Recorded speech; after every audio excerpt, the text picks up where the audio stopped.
No balcão de perdidos e achados do aeroporto de Lisboa, João apertou o punho ao descobrir que sua mala havia sido extraviada para sempre. Mas o verdadeiro abalo veio quando o funcionário ao lado, um homem de olhos castanhos intensos, tocou seu ombro e disse: "Eu sei como é perder algo importante. Mas às vezes, encontramos o que nem sabíamos que precisávamos." Aquelas palavras, proferidas por Miguel, um agente de bagagens de 28 anos, ecoaram como um raio, despertando em João, um jovem advogado de 25 anos recém-chegado de uma viagem de negócios, uma atração inegável que ele sempre negara a si mesmo. João piscou, tentando processar o momento. Ele havia voado de Faro para Lisboa após uma semana exaustiva defendendo um caso corporativo, e agora, sem suas roupas e documentos essenciais, sentia-se exposto. Miguel, com sua barba curta e uniforme impecável, sorriu de forma reconfortante, mas havia algo mais ali, uma conexão imediata que João não conseguia ignorar. "Deixe-me ajudar você a preencher o formulário", ofereceu Miguel, guiando João para uma mesa lateral. Enquanto escreviam, as conversas fluíram naturalmente. João falou de sua vida agitada na capital, de sua família conservadora em uma vila do Alentejo, e Miguel compartilhou histórias de viagens perdidas e reencontros inesperados. A atração crescia sutilmente. João, sempre o filho perfeito, noivo de uma mulher que sua mãe adorava, sentiu um desconforto familiar ao notar como os olhos de Miguel o faziam corar. Ele se lembrou das noites insones na universidade, quando questionava seus sentimentos por colegas masculinos, mas os enterrava sob camadas de dever e expectativa social. Em Portugal, onde a aceitação LGBT progredia, mas em famílias tradicionais como a sua, ainda era um tabu, João vivia uma vida dupla, o profissional bem-sucedido e o homem que reprimia desejos profundos. Miguel, por outro lado, parecia mais à vontade, mencionando casualmente um ex-namorado em uma anedota sobre uma viagem a Porto. Aquilo atingiu João como um soco. Miguel era abertamente gay, e isso não o diminuía, ao contrário, o tornava magnético. Enquanto esperavam a confirmação do seguro, Miguel convidou João para um café no terminal. "Não é todo dia que ajuda alguém tão interessante", disse ele, com um tom brincalhão que mascarava uma intenção genuína. João hesitou, pensando em sua noiva, Ana, que o esperava em casa com jantar pronto. Mas algo o impulsionou a aceitar. No café, conversaram sobre tudo: política, futebol, a beleza do Tejo ao pôr do sol. Miguel revelou que cresceu em uma família liberal de Lisboa, mas enfrentou rejeição inicial ao se assumir aos 18 anos. "Meu pai demorou anos para aceitar, mas hoje somos próximos." "E você? Alguma história de amor perdida?", perguntou Miguel, inclinando-se para a frente. João engoliu em seco, mentindo sobre Ana como uma amiga especial. A mentira pesou, mas a proximidade com Miguel o fazia questionar tudo. Ao se despedirem, Miguel trocou números. "Se precisar de ajuda com a mala ou qualquer coisa", disse ele, com um olhar que prometia mais. João voltou para casa de táxi, o coração acelerado. Ana o recebeu com um beijo, mas ele se sentiu distante. Naquela noite, deitado ao lado dela, pensou em Miguel e no que aquilo significava. Pela primeira vez, admitiu para si mesmo: "Eu sou gay." Mas o que viria a seguir? A família, a carreira, a sociedade, tudo conspirava contra.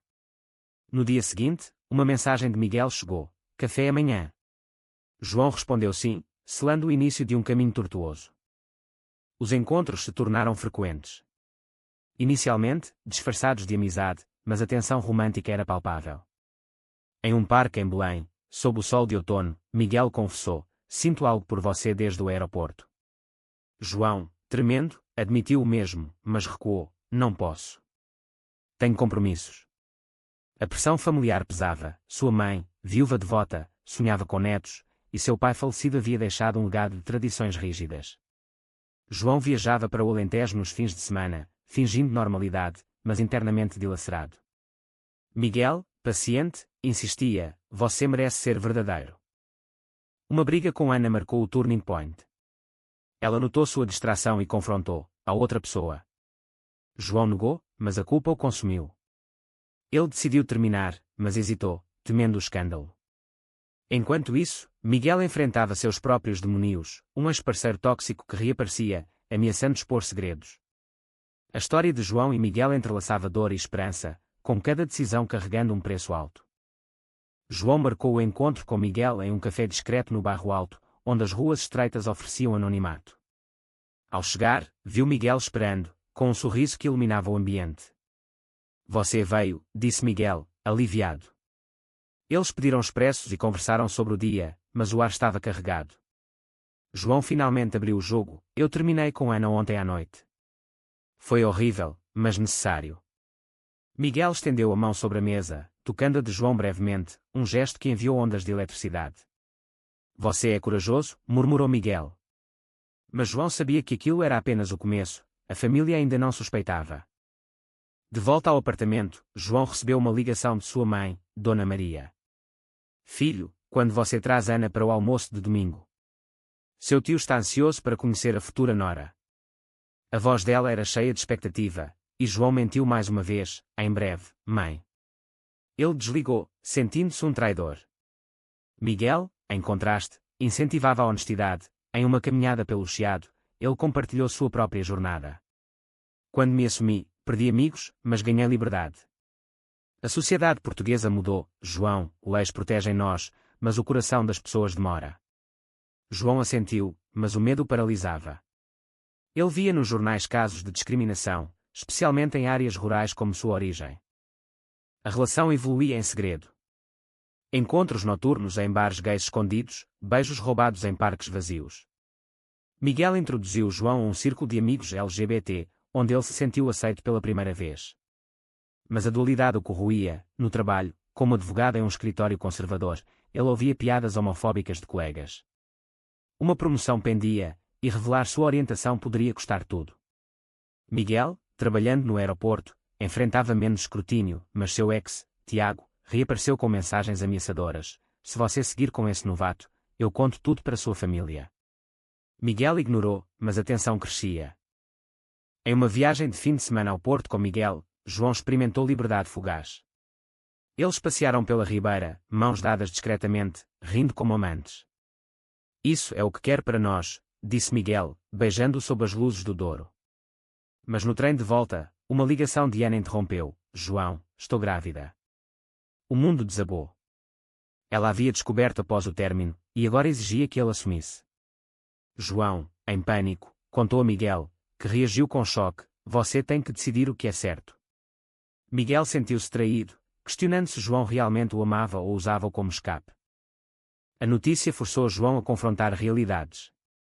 Ele visitou Ana, que chorava. Eu pensei que éramos para sempre. João admitiu sua orientação, e ela, ferida, prometeu silêncio por hora, mas insistiu em apoio para a criança. A culpa o devorava, como ser pai enquanto escondia quem era. Miguel, magoado, distanciou-se. Eu não posso ser segundo plano. João implorou perdão, mas o dano estava feito. De volta ao Alentejo, durante o almoço familiar, sua mãe notou sua angústia. O que há, filho? Ana está bem. Ele quase confessou, mas recuou, optando pela mentira mais uma vez. Os dias seguintes foram um turbilhão. João procurou terapia em segredo, explorando seus conflitos internos. O terapeuta questionou: o que você sacrifica pela felicidade? Miguel, enquanto isso, lidava com Tiago, que o confrontou no aeroporto. Você acha que pode me substituir? Uma briga verbal escalou, e Miguel terminou com um soco emocional. Acabou, Tiago. Eu escolhi João. Mas a dúvida persistia. João valia o risco. A trama se apertava, com decisões iminentes que poderiam destruir vidas. João decidiu contar à mãe. Marcou uma visita ao Alentejo, o coração pesado. Na casa antiga, com cheiro de azeite e pão fresco, Dona Maria o recebeu com abraços. Filho, você parece exausto. Sentados na cozinha, João respirou fundo. Mãe, eu sou gay. E há um homem na minha vida. O silêncio caiu como uma bomba. Dona Maria empalideceu, lágrimas nos olhos. Isso não pode ser. Seu pai ficaria decepcionado. Pense na família, na igreja. Ela evocou tradições católicas profundas, onde a homossexualidade era pecado. João argumentou: eu tentei mudar, mas é quem sou. A discussão escalou em gritos, com Dona Maria acusando de egoísmo. E Ana? Vocês iam casar. João revelou a gravidez, e o caos aumentou. Você abandona uma família por isso. De volta a Lisboa, João encontrou Miguel esperando. Como foi? Perguntou ele. João desabou em seus braços, chorando. Miguel o consolou, mas internamente questionava: valia arriscar sua estabilidade por alguém em crise? Seu trabalho no aeroporto era precário, e rumores sobre sua orientação circulavam. Um colega homofóbico provocava: "Cuidado, Miguel, ou perde o emprego." Miguel ignorava, focando em João. Eles passaram noites discutindo futuro. "Podemos construir algo real", disse Miguel. Mas a pressão social pesava, amigos de João evitavam ao saberem, e no escritório, sussurros ameaçavam sua carreira. Ana reapareceu, exigindo decisões. Em um encontro tenso em um café, ela disse: "A criança precisa de um pai." "Você vai negar isso?" João prometeu apoio financeiro, mas recusou reconciliação. "Eu amo Miguel." Ana, furiosa, ameaçou contar à família dele: "Se você me abandona, todos saberão." João implorou misericórdia, mas a traição pairava. Miguel, ao saber, enfureceu-se: "Ela não pode nos controlar." Ele propôs morarem juntos, mas João hesitava, temendo mais rejeição. Uma reviravolta veio quando Tiago, o ex de Miguel, vazou fotos deles online. Postadas em redes sociais, as imagens se espalharam, João e Miguel beijando em Porto. O escândalo explodiu. No trabalho de João, o chefe o chamou: "Isso afeta nossa imagem. Pensa em renunciar." Em casa, ligações incessantes de familiares, tios condenando, primos zombando. Dona Maria ligou aos prantos: "Você nos envergonhou." João, destruído, confrontou Miguel: "Isso é culpa sua." Tiago: "É vingança." Miguel negou, mas admitiu contato recente para encerrar o passado. A confiança abalou, levando a uma briga feroz. "Você me arrastou para isso", gritou João. Miguel rebateu: "Eu lutei por nós, você só esconde." Isolado, João refletiu sobre escolhas. Ele visitou um grupo de apoio LGBT em Lisboa, ouvindo histórias semelhantes: pais rejeitadores, sociedades hipócritas. Uma voz ecoou: "A verdade liberta, mas dói." Inspirado, ele reconectou com Ana, pedindo perdão e prometendo ser pai presente, mesmo gay. Ela aceitou, tocada por sua honestidade. Mas com Miguel, o abismo crescia. Em uma noite chuvosa, eles se encontraram no mirador da Senhora do Monte. "Eu te amo, mas preciso de tempo", disse João. Miguel, ferido, concordou: "Então, é uma pausa." A separação temporária doeu, mas era necessária para a cura. A tensão culminava, com mais confrontos à vista. Meses se passaram em turbulência. João, agora desempregado após renunciar, buscava novo trabalho em firmas progressistas. A rejeição familiar persistia, Dona Maria recusava chamadas, enviando mensagens bíblicas condenatórias. Ele viajava ao Alentejo, batendo à porta: "Mãe, por favor." Ela abria, mas discutiam: "Você escolheu o pecado sobre nós." João argumentava com lógica: "Amor não é pecado." A sociedade evolui, Portugal permite casamentos gays. Gradualmente, rachaduras apareciam, ela admitia ler sobre o tema, influenciada por uma vizinha com um filho gay. Miguel, enquanto isso, enfrentava consequências, demitido do aeroporto após queixas homofóbicas. Eles usaram Tiago como desculpa, desabafou ele em uma mensagem para João. Solitário, Miguel procurou emprego em turismo, mas a mágoa por João o consumia. Ele datava casualmente, mas nada comparável. Uma noite, encontrou Tiago em um bar: "Você destruiu minha vida", acusou. Tiago riu: "Você me trocou por um covarde." Miguel saiu, refletindo sobre a lealdade. A reconciliação com João veio inesperadamente. Em um festival LGBT no Príncipe Real, eles se esbarraram. "Você está bem?", perguntou João. Miguel, relutante, conversou. Horas depois, em um banco, confessaram erros: "Eu te traí com medo", disse João. Miguel admitiu: "Eu forcei demais." Eles se beijaram, reavivando a chama. Mas obstáculos permaneciam. Ana deu à luz um menino, e João assumiu paternidade, visitando regularmente. "Ele é nosso filho agora", disse a Miguel, que aceitou, tocado. O clímax surgiu quando a família de João descobriu a criança via Ana, que, em raiva residual, vazou. Dona Maria confrontou: "Um neto bastardo." E com seu amante. João defendeu: "Miguel é família. Aceita ou perca-nos." A discussão familiar em uma reunião tensa no Alentejo envolveu tios conservadores: "Isso destrói nossa reputação." Mas uma prima progressista interveio: "Amor é amor." Portugal mudou. Dona Maria, dividida, chorou: "Eu te amo, filho, mas isso dói." João a abraçou: "Dê tempo." Miguel enfrentou sua própria família. Seu pai, outrora distante, agora apoiava, mas questionava João. Ele vale o sofrimento. Miguel afirmou: sim, pai. Nós lutamos juntos. A dupla decidiu morar juntos em Lisboa, enfrentando preconceitos diários, olhares na rua, comentários online. Uma oportunidade surgiu. João abriu um escritório de advocacia focado em direitos LGBT, usando sua dor para ajudar outros. Miguel juntou-se como ativista. Mas uma traição final veio de Tiago, que processou Miguel por assédio falso. João defendeu-o no tribunal, expondo mentiras. Isso é homofobia velada. Venceram, mas o stress testou o relacionamento. Valeu cada lágrima, disse Miguel. A jornada os transformou, pagando preços altos por autenticidade. Com o tempo, a aceitação veio em ondas.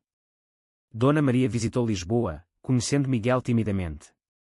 Você faz meu filho feliz, admitiu ela, após um jantar tenso. O neto, agora com 6 meses, unia-os, ela o segurava, olhos marejados. Eu errei em julgar, sussurrou. João sentiu alívio, mas sabia que cicatrizes permaneciam. Ana, se aparentando amigavelmente, encontrou novo amor, aliviando culpas.